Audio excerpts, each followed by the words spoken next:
Students, see the question number 39 of DK Goyal, chapter Change in Profit Sharing Ratio. Question is given PQR in partnership sharing profit and loss in the ratio of 5:4:3 and balance sheet given on 31st March 2019. On the liability side, creditor, outstanding expense, general reserve and capital of PQR. Asset side, cash at bank, sundry debtors, stock, furniture and plant and machinery. Now, it was decided that with effect from 1st April 2019, the profit sharing ratio will be 4:3:2. This is the new ratio is given. For this purpose, the following revaluations are made. Furniture be taken at 80% of its book value. Stock be appreciated by 20%. Plant and machinery be valued at 4 lakh. Create provision for doubtful debts for 10,000 on debtors and outstanding expenses be increased by 3,000. Partner agreed that altered value are not to be recorded in the books. अब इसका मतलब क्या है? कह रहा है जितनी भी ये चेंजेस हैं एसेट्स और लाइबिलिटीज़ में इंक्रीज डिक्रीज जो कर रहा है इसको बुक में रिकॉर्ड नहीं करना है, नहीं बैलेंस शीट में कोई भी चेंजेस नहीं करना है. तो उस केस में जो प्रॉफिट ऑन रिवैल्यूएशन आएगा इसका ट्रीटमेंट हम सैक्रिफाइसिंग रेशियो में करेंगे जैसे गुडविल की करते थे. Next, they also do not want to distribute the reserve. They also do not want to distribute the general reserve. अब जनरल रिजर्व को भी पार्टनर्स कैपिटल में ट्रांसफ़र नहीं करना है. इसका मतलब जनरल रिजर्व को भी सैक्रिफाइसिंग में ट्रीट करेंगे. तो प्रॉफिट ऑन रिवैल्यूएशन और जनरल रिजर्व दोनों का ट्रीटमेंट किस में होगा? सैक्रिफाइसिंग में. then see the solution of this question 39. First point is given, furniture भी taken at 80% of its book value. कह रहा है फर्नीचर को 80% पे कंसिडर किया है तो फर्नीचर 20% से डिक्रीज़ कर रहा है. तो 60,000 का फर्नीचर है तो डिक्रीज़ इन एसेट डेबिट में आएगा. टू फर्नीचर 60,000 का 20% 12,000 से डिक्रीज हो गया. देन प्लांट एंड मशीनरी भी वैल्यूड एट स्टॉक भी अप्रिसिएटेड बाई 20%. अब stock is given 3 lakh. 3 lakh का 20% by stock 60,000 increase in assets. Third, plant and machinery भी valued at 4 lakh and the balance sheet में दिया हुआ है इसकी वैल्यू 4,20,000 और करंट वैल्यू दिया है 4 लाख. तो 20,000 से डिक्रीज कर गया प्लांट एंड मशीनरी. तो to plant and machinery 20,000 decrease in asset debit में आएगा. Then create provision for doubtful debts for 10,000 on debtors. तो प्रोविज़न अकाउंट इंक्रीज़ करेगा तो इंक्रीज इन लाइबिलिटी डेबिट में. To provision for doubtful debts 10,000 is given. Then outstanding expense be increased by 3,000. तो increase in liability हुआ. To outstanding expense यानी increase in liability किधर आएगा? Debit पे 3,000. Now find the difference. Credit side 60,000 और इसका total आ रहा है 45. माइनस कर देंगे तो 15,000 आ गया. क्रेडिट एक्सीड कर रहा है तो क्या लिखेंगे difference? To profit on revaluation account. ये आ गया.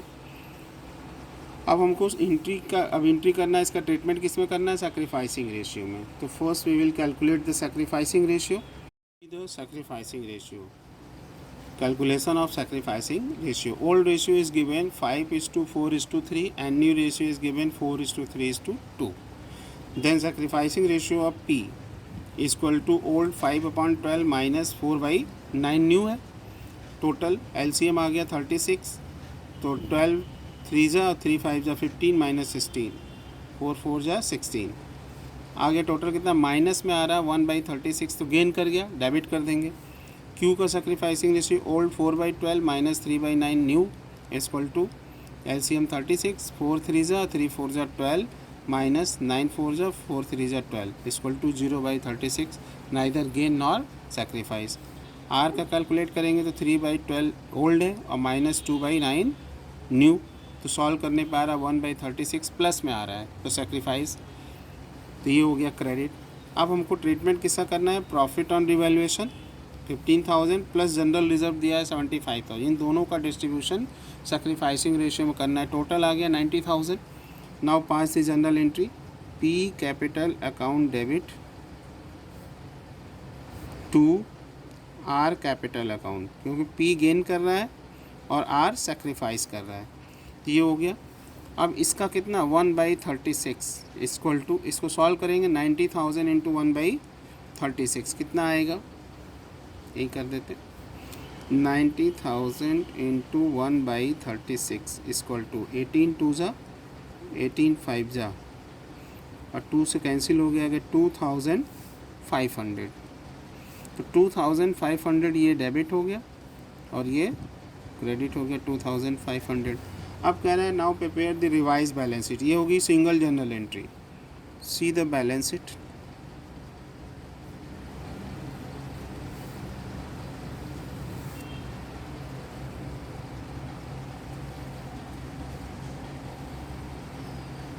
Assets and liability. अब लायबिलिटी साइड में क्वेश्चन में क्या दिया है, सन्ड्री क्रेडिटर 50,000। अब बैलेंस शीट में जितने भी अमाउंट दिए सब एज इट इज़ रिकॉर्ड करेंगे, कोई भी चेंजेस शो नहीं करना है, केवल कैपिटल में शो होगा, कैपिटल में एडजस्टमेंट करेंगे ये 2,500 पी में एंड 2,500 आर में। तो sundry creditor is given 50,000 same, outstanding expense is given 5,000, then general reserve 75,000, then capital P, Q and R, P 4 lakh, Q 3 lakh, R 2 lakh। अब capital में adjustment करेंगे, P यहाँ पे डेबिट है तो P का कैपिटल डिक्रीज़ करेगा 2,500 से, माइनस कर देंगे। Q का कैपिटल नो चेंज, R का कैपिटल क्या हो रहा है यहाँ पे इंक्रीज़ कर रहा है, क्रेडिट है तो इंक्रीज़ कर रहा है तो R में प्लस कर देंगे 2,500। टोटल कितना आएगा, इसका टोटल आ गया 3,97,500, Q 3 lakh, R 2,02,500 and total capital will be the same. Now on the asset side, cash at bank 40,000, sundry debtors